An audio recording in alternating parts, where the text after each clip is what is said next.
ବିବାହକୁ ମାତ୍ର 6 ଦିନ। ହାତରୁ ଛାଡ଼ିନି ମେହେନ୍ଦି, ଗୋଡ଼ରୁ ଛାଡ଼ିନି ଅଳତାର ରଙ୍ଗ।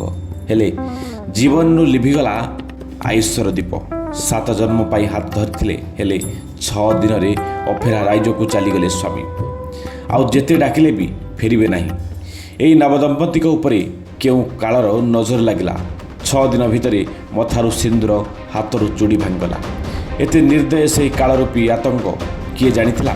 ସୁନାର ସଂସାରକୁ କିଛି ସମୟରେ ଭାଙ୍ଗି ରୁଚି ନାରଖାର କରିଦେବ।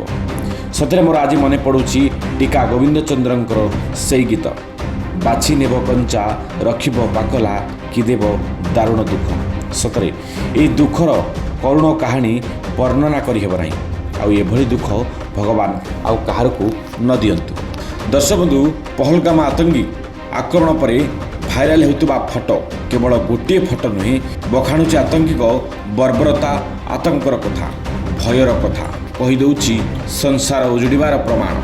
ଫଟୋ ଦେଖିଲେ ଜଣାପଡ଼ୁଛି କିଭଳି ହତଭାଗ, ଚୁପଚାପ ଓ ଜୀବନସାଥୀ ବି ଶବ ପାଲଟିଥିଲେ ପତ୍ନୀ।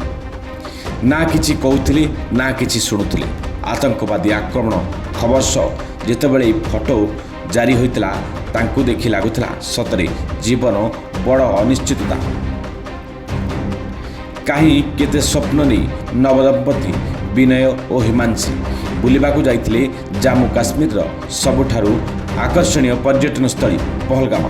ଖୁସିରେ କିଛି ଦିନ ବି କାଟିଥିଲେ। ଘରକୁ ଫେରିବାକୁ ବାକି ଥାଏ ଆଉ 2 ଦିନ। କିନ୍ତୁ ବିଧାତାର ବିଧି ଥିଲା କିଛି ଅଲଗା। କ୍ଷଣିକରେ ଆତଙ୍କୀ ଉଜାଡ଼ି ଦେଇଥିଲେ ସୁଖର ସଂସାର। 6 ଦିନ ମଧ୍ୟରେ ଛଡ଼ାଇ ନେଲେ 7 ଜନ୍ମର ସାଥୀକୁ।